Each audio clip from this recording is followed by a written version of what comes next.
All right, guys, we're back with the second part. We're not going to waste any more time, so let's get back to his fight with Jin So Soon. Okay, so he used the underhook.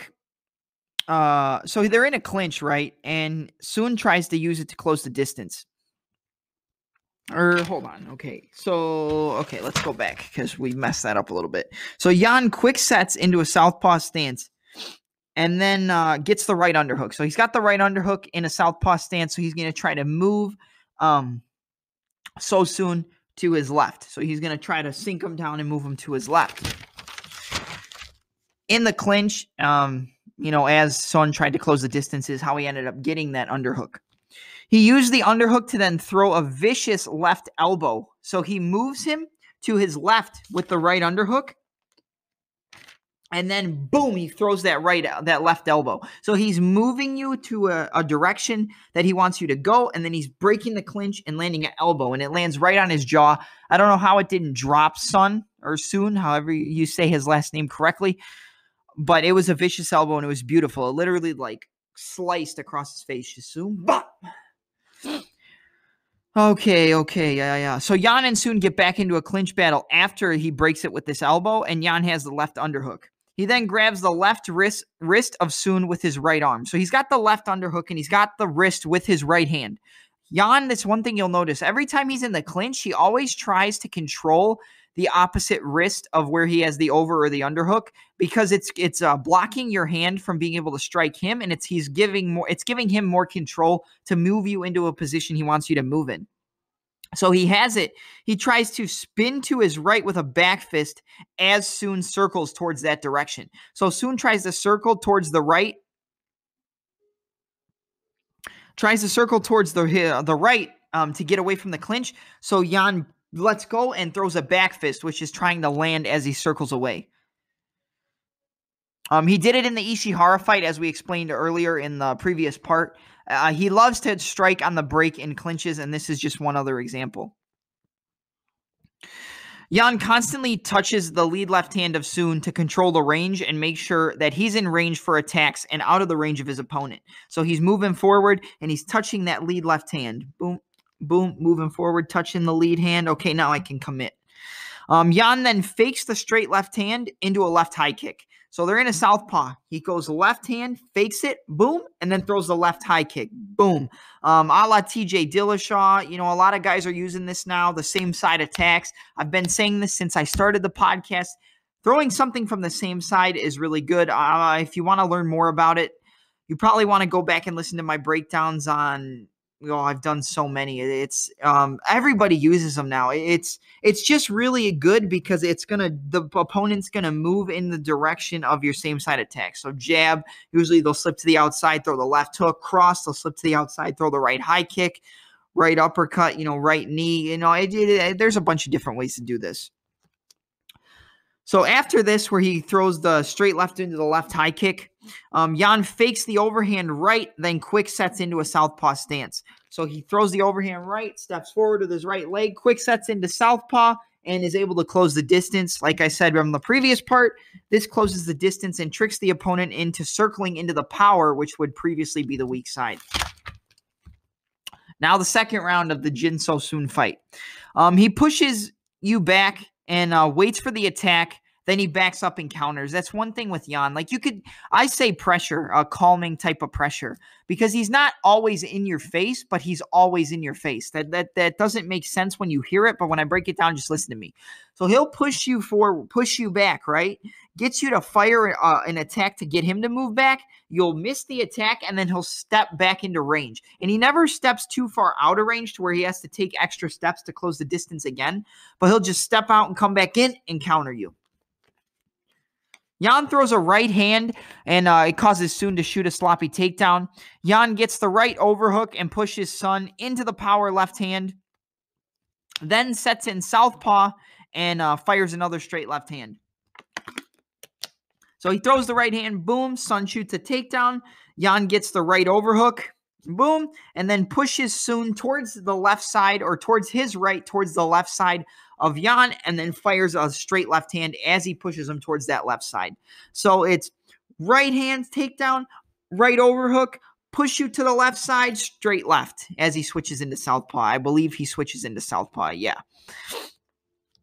Then he goes conventional after he lands this straight left hand, and he lands a 1-2, boom, boom, and he almost throws the 2 in like a diagonal sense. So when you throw a cross, it's usually going to come right down the middle. So you'll jab and you'll cross, it'll come straight across. But in Yan's case, he'll throw a 1 and then he'll throw the 2 kind of on an angle. So it's almost coming up at a diagonal more than coming straight at you. So it's harder to see. And I would say you could get a little bit more power on it. I don't think that's the case. I think it's more just to disguise the angle at which the punch is coming at, because you're usually going to cover thinking it's coming straight at you, but it's coming at an angle. And one guy who does this a lot is Conor McGregor. So let's go over the whole combination. So he goes conventional from southpaw after he fires a straight left hand. Boom, switches into conventional. Then goes 1-2, throws that 2 across almost at a diagonal. Boom, he steps into southpaw, which is going to cut off the opponent's exit. And then he throws the left uppercut to a left overhand. So it's let's see. We're going to do this real quick. So it's 1-2, step forward, southpaw, left uppercut, boom, left overhand. It's just a really good combination, and it's cutting you off on multiple angles. He's coming in at you, bop, bop, switch, bop, bop, switch, bop, bop, bop, bop. And it's just always, you don't know where he's going to be. You don't know what angle he's going to attack from, which stance he's going to attack from. It's just great stuff here. Yan goes back to framing and just controlling and measuring the distance. And Jin So Soon tries to throw a jab, and Yan slips to the outside of the jab. You could slip to the inside or the outside of a punch, but usually the outside is going to have you get a more dominant angle and then be able to fire your power better than if you slip to the inside. Unless you're planning on throwing an uppercut, then you could slip to the inside, throw the uppercut up the middle, and then roll underneath. But he measures with that lead hand and then slips to the outside of the jab and lands the double right uppercut. So he's measuring, controlling, slip to the outside of the jab, boom, and then double right uppercut. Bah, bah.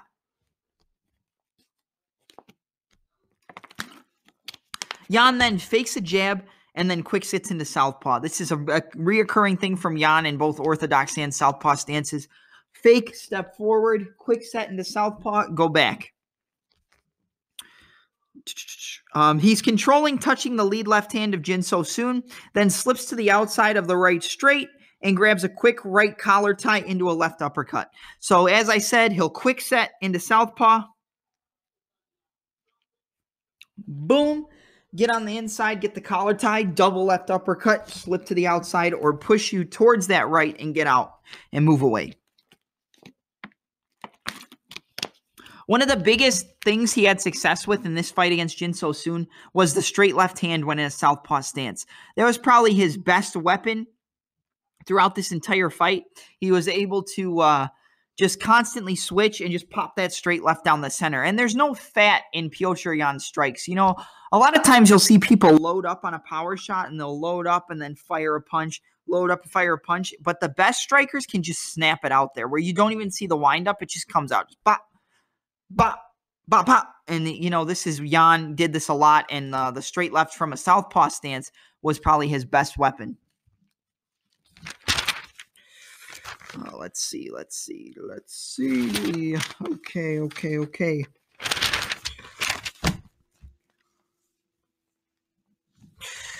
Another combination, Yan slips to the inside of Jin So Soon's jab and then lands an overhand right, boom, and then throws a 1-2, bop, bop. So overhand, boom, bop, bop. Let's see. Sun times a double leg off of a punch from Yan and gets it, but Yan immediately gets the feet on the hips into a butterfly guard position and lands some elbows.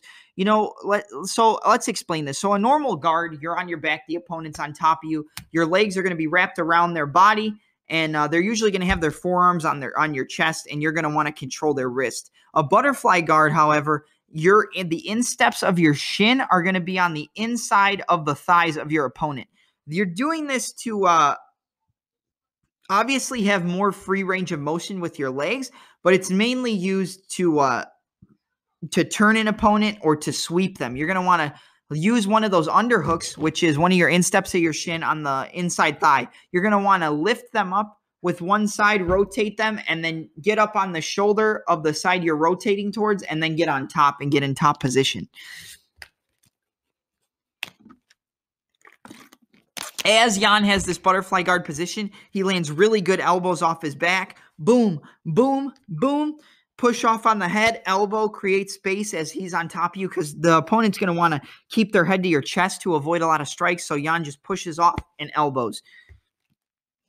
Sun then has backside control of Yan, which is so if you get somebody's back, usually you're going to have your hooks in, which is where you're going to have your legs around the back, and they're going to be locked up like almost inside the thighs of the opponent, but you're going to be on top of them, and you can push your hips down to flatten them out and get pressure. Backside control, however, you're going to be on one side of the opponent with like a body lock position, or either locking the one arm and the body, and then you're going to have your knee on the one side like against the ribs of the opponent, and the other leg is either going to be you're either going to have your foot down with like your knee and leg up, or you're going to have your knee down behind the lead leg of the opponent. That's really hard to talk about without any visuals. If I showed you, I could talk about it in 2 seconds, but back mount is a more dominant position, but back side control, there's more options from there. So he has backside control of Yan and is controlling his right wrist. You want to control the wrist, control the hands, everything like that. Sun rolls to his left to try to get the hooks in and take full back control of Yan. He wants to pull him down to the one side and then take his back, get his legs around the legs of Sun, and then usually work his way up to a choke while having the full back control, almost like a backpack position. Think of the opponent as a backpack. You're going to want to hold on to them, pull them down, and control them. You can switch to a body triangle, a bunch of stuff. So he rolls to his left to try to get the hooks in and take full back control of Yan, but Yan turns into him as he pulls him down. So as Sun tries to pull Yan down and move into his back, he turns into him with the pull and then takes top control and top position. So he never settles in a position. He's always moving. And then Yan gets top position and they get back up to the feet. The final round of this fight, it was just more pressure and distance control from Yan. A left hook to a right spinning back kick. This is very good striking, really good stuff from Yan here. So you're going to throw the left hook and you're going to use the momentum from that lead left hook to spin in that direction and then throw the spinning back kick with the right leg to the body. The hook is going to disguise the back kick, but it's the spin for the back kick, but it's also going to generate more power because you're using that punch to torque and spin into the kick. So he does lead left hook, spinning back kick to the body. It lands on Jin So Soon. Yan's really just controlling this entire fight. Jin So Soon put a lot of pressure on him, but Yan was just basically in control the whole time.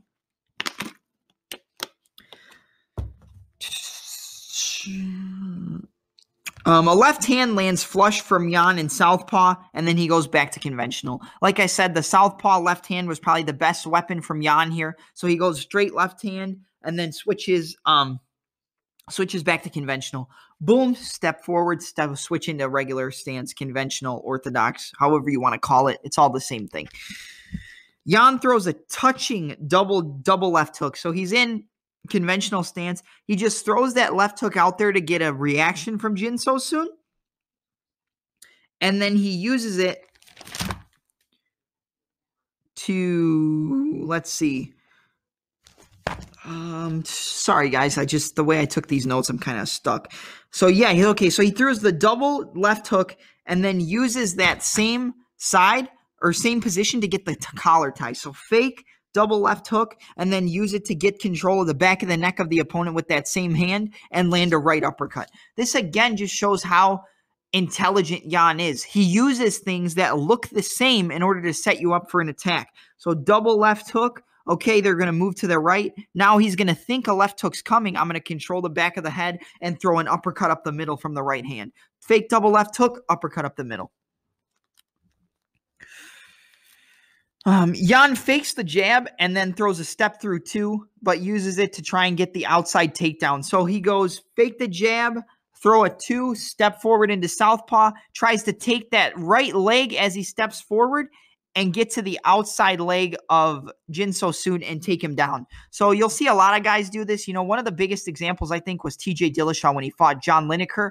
They'll throw a punch, step forward, and the leg they're stepping forward will wrap around the opponent's leg, and they'll use it to get a double leg takedown. So he throws a jab, step through 2, steps around the lead leg, I believe, of Jin So Soon, and tries to get the outside takedown. And he, instead of getting the full takedown, he just throws Jin So Soon to the ground. He just throws him, chucks him aside. And this just has more for Jin So Soon to think about. Yan then throws a left high kick as Sun gets back up to his feet, and then a left uppercut as he's in southpaw. So he throws him to the ground after that trip takedown. And before he even gets fully back up to his feet, Yan throws the left high kick. He's gauging, you know, your reactions. He knows where you're at all times. He's trying to catch you as you try to step up, as you try to stand up, because your defense isn't going to be 100% because you're trying to push off on the ground and stand back up to your feet. So he's going to push you down, and as you get up, try to throw the left high kick. So he throws the left high kick and then a left uppercut as he's in the southpaw stance. So push him down with the trip. He tries to get up, left high kick. Okay, now he's going to stand up and try to back up, left uppercut. And then again, just more of the same. Probably the best thing he used in the fight in the southpaw. Just move forward, bop the straight left right in there. Let's see. Straight left again. This was money for Yan in this fight. Probably the best punch. Just bop, bop.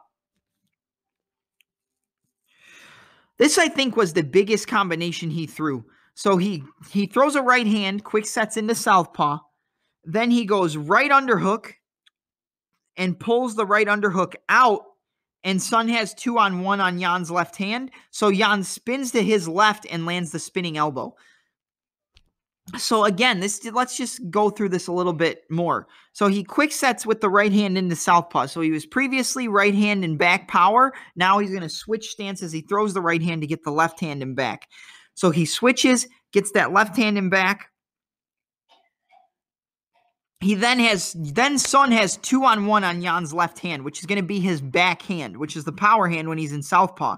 So since he's got double wrist control or double hand control on the one left hand, the power hand, Yan decides to direct him towards his left and then throw the spinning back fist as he's circling. He just knows where things are. He's very intelligent in where the fight's taking place, and that combination shows it.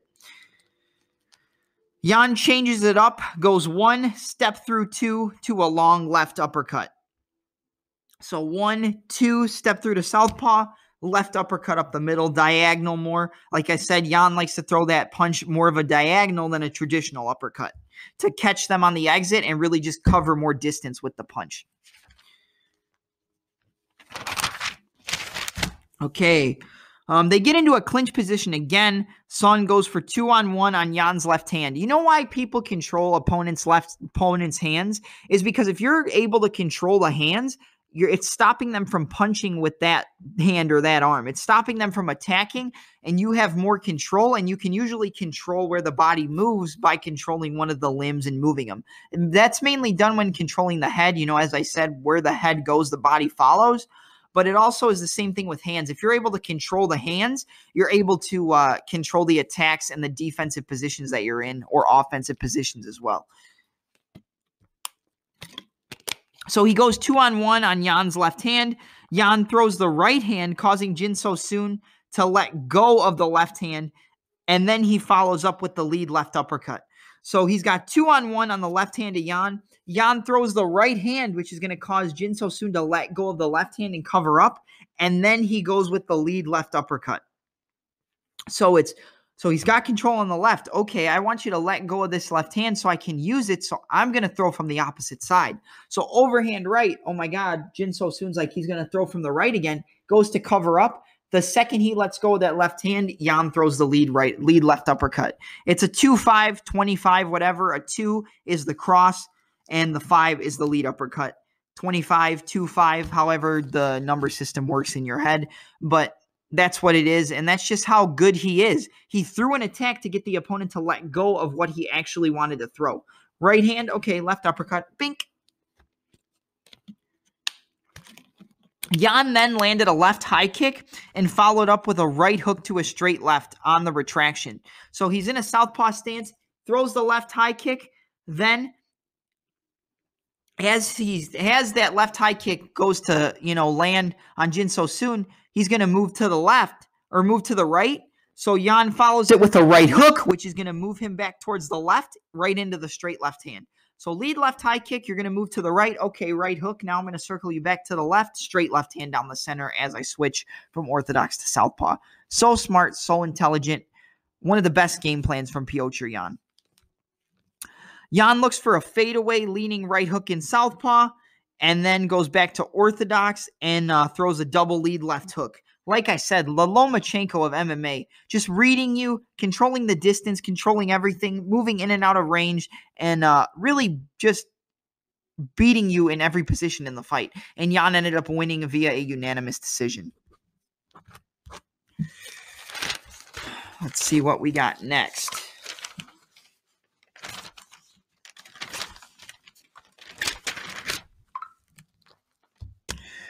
All right, we're going to move on to the Douglas Silva-D'Andrade fight, but we're going to actually start that on the third part. I know this is shorter, but we're probably going to have four parts on this podcast. All right, guys, I'll catch you on the third part.